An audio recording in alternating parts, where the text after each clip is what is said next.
यहाँ अंसारी समाज के लोग बैठे हुए, किसी अंसारी बहन का नाम आया था। अंसारी समाज की जो कुर्बानियां हैं आजादी के मैदान में, वो लोग भी नहीं जानते। अफसोस की बात यह है कि वो लोग भी नहीं जानते कि जब राजगोपालाचार्य जी आए, शौकतुल्लाह अंसारी और उनके साथियों से कहा, मैं इस बात को बहुत जिम्मेदारी से कह रहा हूं, शम्सुल इस्लाम ने अपने इतिहास के पन्नों में इस बात को कोट किया है कि राजगोपालाचार्य जी आए, आप लोग सुनिएगा और कोट करिएगा। और उन्होंने कहा कि कुछ हिंदू समाज के लोग किन्हीं कारणों से भारत के विभाजन के लिए तैयार हो रहे हैं। शौकतुल्लाह अंसारी और अंसारी समाज के लोगों को भी इसके लिए तैयार हो जाना चाहिए। तो शौकतुल्लाह अंसारी और उनके साथियों ने कहा था कि हम अपने सीने पर तलवार को चलना गवारा करेंगे, लेकिन भारत के नक्शे को चीर दिया जाए ये हमको कबूल नहीं है। और अंसारी समाज के लोगों, आपको अपना इतिहास भी पढ़ना होगा और समझना होगा कि आपके पूर्वजों ने इस मुल्क के लिए क्या कुर्बानी दी है, इस मुल्क को कैसे सजाया है, इस मुल्क को कैसे संवारा है। आप इतिहास के पन्नों को खंगालिए, इतिहास में बहुत कुछ मौजूद है, लेकिन अफसोस ये है कि हम लोग WhatsApp university, Facebook university, Twitter university के छात्र बन गए हैं। ना पढ़ना चाहते हैं, ना पढ़ने वालों की कदर करना चाहते हैं, और ना पढ़ने वालों के साथ बैठना चाहते हैं। ये अफसोस है। एक और चीज मैं आप लोगों को बताना चाहता हूं कि आज बात होती है और कहा जाता है कि मुसलमानों ने पाकिस्तान के लिए तैयारी की और पाकिस्तान को बंटवा दिया और पाकिस्तान को बनवा दिया। जो लोग मुसलमानों पर इल्जाम लगाते हैं उनको जसवंत सिंह को तो पढ़ना ही पढ़ना चाहिए, लेकिन साथ ही शमीम करहानी के इन कवियों को, इन लाइनों को भी उनको पढ़ना चाहिए। वो कहते हैं, उसको सुनिएगा, खासतौर से हैदर भाई आपके लिए है कि हमको बतलाओ तो क्या मतलब है पाकिस्तान का, जिस जगह इस वक्त मुस्लिम है, नजिस है क्या वो जा, नजिस कहते हैं नापाकी को, जिस जगह इस वक्त मुस्लिम है नजिस है क्या वो जा, नेशे तोहमत से तेरे चिश्ती का सीना चाक है।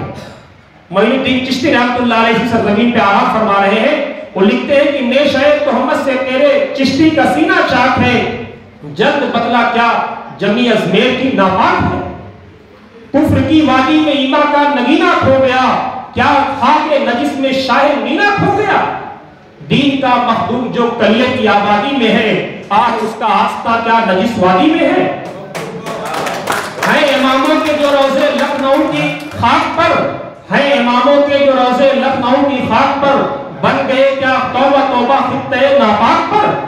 बात ये कैसी कही तूने कि दिल ने आह की, क्या ज़मीन ताहिर नहीं दरगाह नूरुल्लाह की।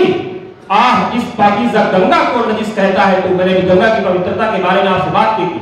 शमीम करहानी कहते हैं, आह जिस पाकीज़ा गंगा को नजिस कहता है तू, जिसके पानी से किया मुस्लिम शहीदों ने वुजू। नाम पाकिस्तान न ले, तुझको पासे दीन है, ये गुज़िश्ता नस्ल मुस्लिम की बड़ी तौहीन है। टुकड़े टुकड़े कर नहीं सकते वतन को अहले दिल, जिस तरह ताराज देखेंगे चमन को अहले दिल। क्या ये मतलब कि हम महरूम आजादी रहे, मुनकसिम होकर अरब की तरह फरियादी रहे। टुकड़े टुकड़े होकर मुस्लिम खस्ता दिल हो जाएगा, नस्ल जमहूरियत सरासर मुस्महिल हो जाएगा। तो हमने और हमारे पूर्वजों ने हमेशा ऐसी तमाम सोचों का खंडन किया है, विरोध किया है और जम करके विरोध किया है जो मुल्क को बांटने वाली नहीं है। हम कहते हैं कि तुम मानते हो, जिसको मानते हो सावरकर को मानो, गोडसे को मानो, लेकिन मैं दावे से कहता हूं कि मैं स्वामी विवेकानंद को मानने वाला हूं, मैं मौलाना अबुल कलाम आजाद को मानता हूं, मैं पंडित अटल बिहारी वाजपेयी को मानता हूं, जिसने कहा था कि जो गुजरात में 2002 में हुआ है वो राजधर्म का पालन नहीं हुआ है। मैं उस पंडित अटल बिहारी वाजपेयी को मानता हूं। तुम बताओ तुम किसको मानते हो। हम कहते हैं कि हम मानते हैं, तुम किसको मानते हो। तुम्हारे मानने वाले विभाजनकारी लोग हैं।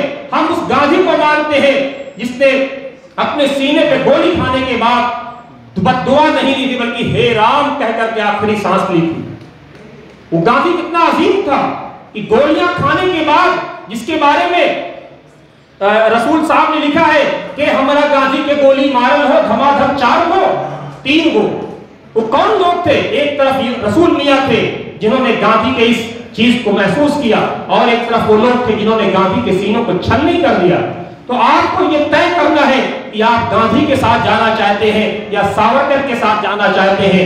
आपको ये तय करना है कि आप गोडसे के साथ जाना चाहते हैं या मौलाना अबुल कलाम आजाद के साथ जाना चाहते हैं, अशफाकुल्लाह खान के साथ जाना चाहते हैं, शहीद भगत सिंह के साथ जाना चाहते हैं। शहीद भगत सिंह का मुकदमा किसने लड़ा था? ये बैठे हैं, पूछिए इनसे, बताएंगे आपको।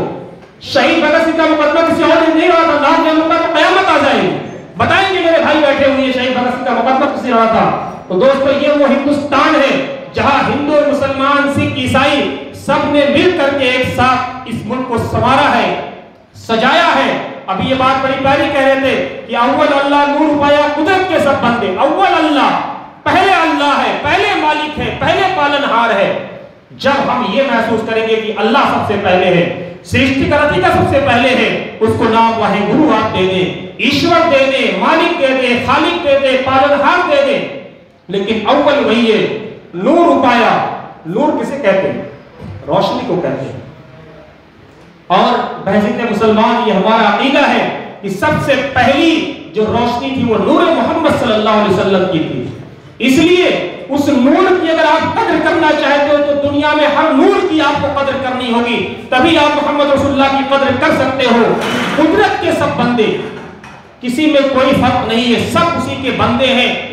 वो इन्ना इलैहि राजिऊन, और सबको उसी की तरफ पलट करके जाना है। ये हमारा और आपका अकीदा है। एक नूर से सब जग उपजा, कौन भला को मंदे, तो कोई किसी में कोई फर्क नहीं है, एक ही मिट्टी से सबकी पैदाइश हुई है। एक और आप सोचिए